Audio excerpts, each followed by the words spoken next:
نحمده ونصلي ونسلم على رسوله الكريم أما بعد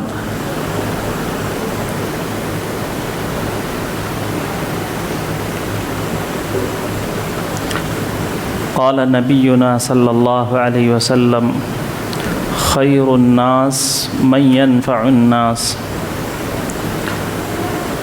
وقال الله تبارك وتعالى وتعاونوا على البر والتقوى ولا تعاونوا على الإثم والعدوان صدق الله المولانا العظيم۔ بزرگان محترم، عزیزان گرامی، جمعیت العلماء ہند اس ملک کی ایک باوقار اور بہت فعال تحریک و تنظیم ہے، جس کو ہمارے علماء اہل سنت والجماعت علماء دیوبند نے سن 1919 کے اندر قائم کیا تھا۔ اس وقت سے لے کر آج تک اس ملک میں بلکہ پوری دنیا کے اندر اس تحریک و تنظیم کی مختلف شاخیں ہیں اور مختلف انداز میں اس کے کام انجام دیے جا رہے ہیں۔ ہم انسانوں کی دو طرح کی ضرورتیں ہوتی ہیں، ایک ہماری انفرادی ضرورتیں ہیں اور ایک ہماری اجتماعی ضرورتیں ہیں۔ انفرادی ضرورتوں کو بھی اچھی طرح سے پورا کرنا چاہیے۔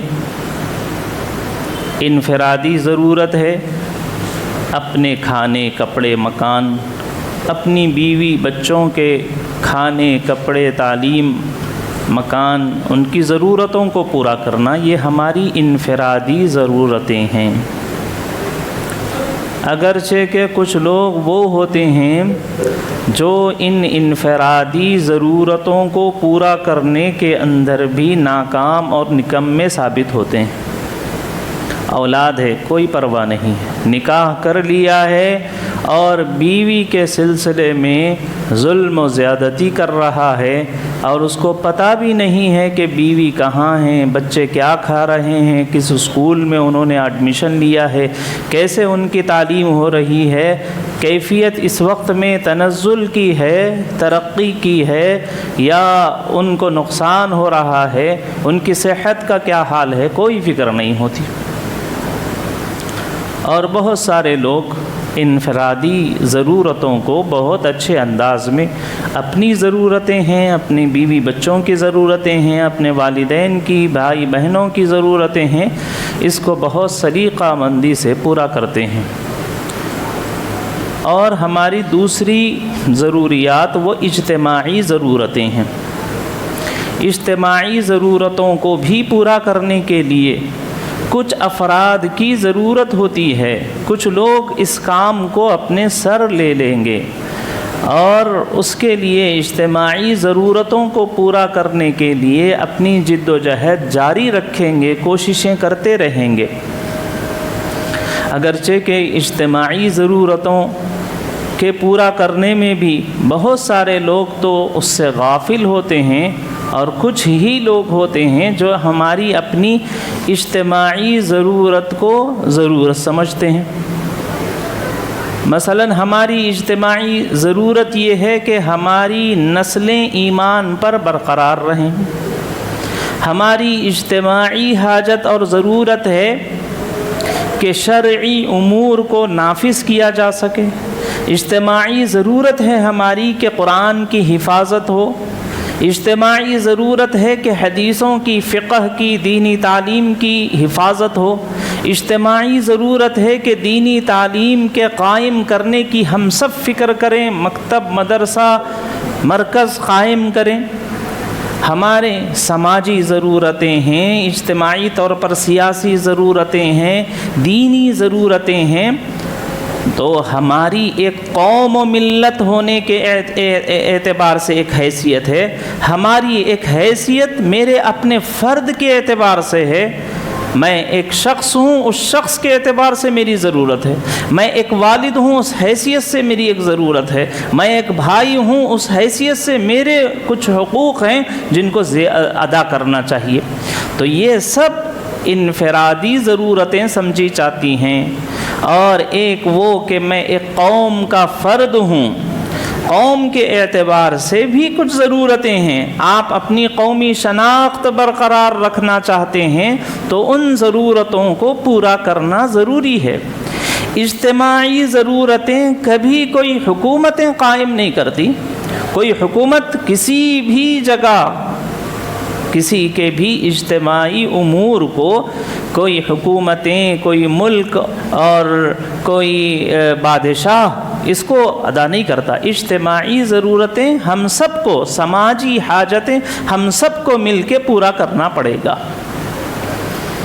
جیسے مثال کے طور پر میں نے کہا ہماری اجتماعی ضرورتیں ہیں، مساجد ہماری اجتماعی ضرورت ہے، یہ کسی فرد کی ضرورت نہیں ہے کہ مجھے ایک کو نماز پڑھنا ہے اس وجہ سے میں مسجد قائم کر رہا ہوں، نہیں، یہ اس محلے کے سارے لوگوں کی نمازیں ہوں اس لیے مسجد ہے، اس محلے کے سارے لوگوں کی دینی تعلیم، نئے نسلوں کی دینی تربیت ہو اس کے لیے مکتب ہے، بڑوں کی صحیح رہنمائی اور رہبری ہو اس کے لیے مرکز ہیں۔ اور کچھ لوگ ہیں جو اسی دین کے کاموں کے لیے مستقل اپنے آپ کو دین کے کاموں کے اندر، دین کے علم کے لیے اپنے آپ کو مکمل فارغ کر لیں، ویسا علم حاصل کریں، اس کے لیے مدارس ہیں۔ تو ہماری اجتماعی ضرورت ہے، اور بسا اوقات اجتماعی پریشانیاں بھی آتی ہیں۔ ایک جیسے ایک شخص کے اوپر مصیبت آئے اور ایک ہے پوری ملت اور قوم کے اوپر مصیبت آئے، تو اس مصیبت سے کیسے چھٹکارا پائیں؟ مثال کے طور پر ابھی اوقاف کا مسئلہ لے لیجئے، یہ کسی فرد کا ہے ہی نہیں، یہ پوری قوم کا۔ آپ مجھ سے پوچھئے کہ آپ کو کوئی وقف قانون بننے سے آپ کا کوئی ذاتی نقصان ہے؟ کوئی بھی شخص نہیں بولے گا کہ میرا ذاتی نقصان ہے، کسی کا بھی ذاتی نقصان نہیں ہے۔ ہاں، پوری قوم کے اعتبار سے اوقاف کا جو قانون، کالا قانون پاس ہوا ہے، وہ اجتماعی طور پر سارے ہی مسلمانوں کے لیے نقصان دہ۔ طلاق ثلاثہ کا مسئلہ لے لیجیے، کسی ایک فرد کا نہیں ہے، جن کی شادی نہیں ہوئی ہے ان کے تو بیوی ہی نہیں ہے، طلاق کا مسئلہ ان کے لیے ہے ہی نہیں۔ عورتیں ہیں ان کے لیے کوئی مسئلہ ہی نہیں ہے۔ تو لیکن اجتماعی قوم من حیث القوم یہ ایک ضرورت ہے۔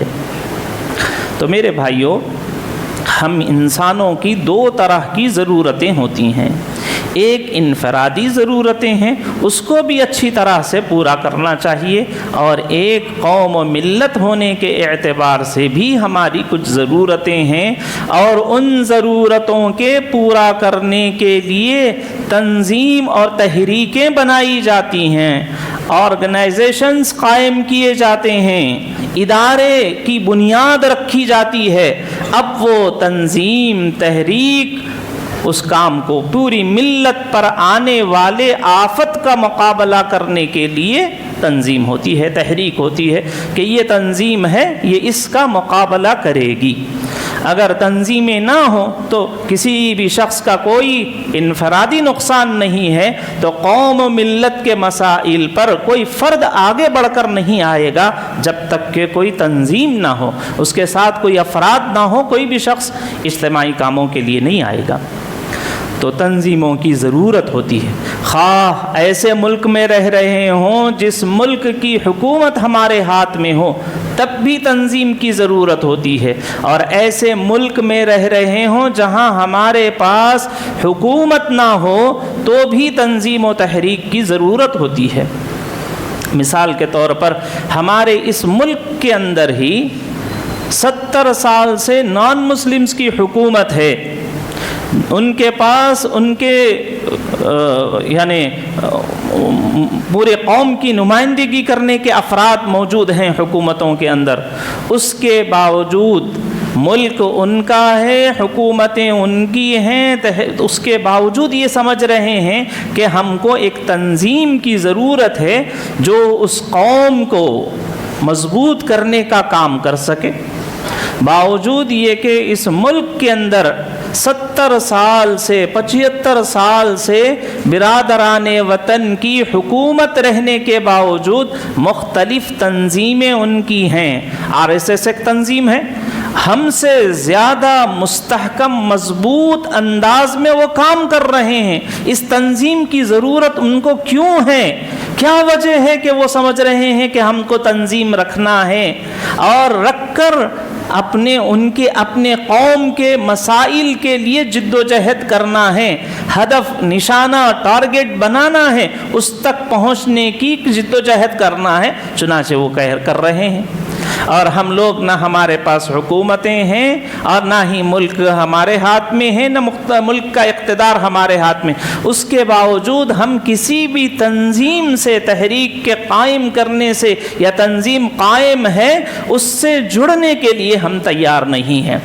میرے بھائیوں، جس قوم کے پاس قومی تنظیمیں نہیں ہوتی ہیں تو وہ قوم مردہ ہو جاتی، پھر ان کے مسائل کو کوئی اٹھانے والا نہیں ہوتا، کوئی لب کشائی زبان کھولنے کے لیے تیار۔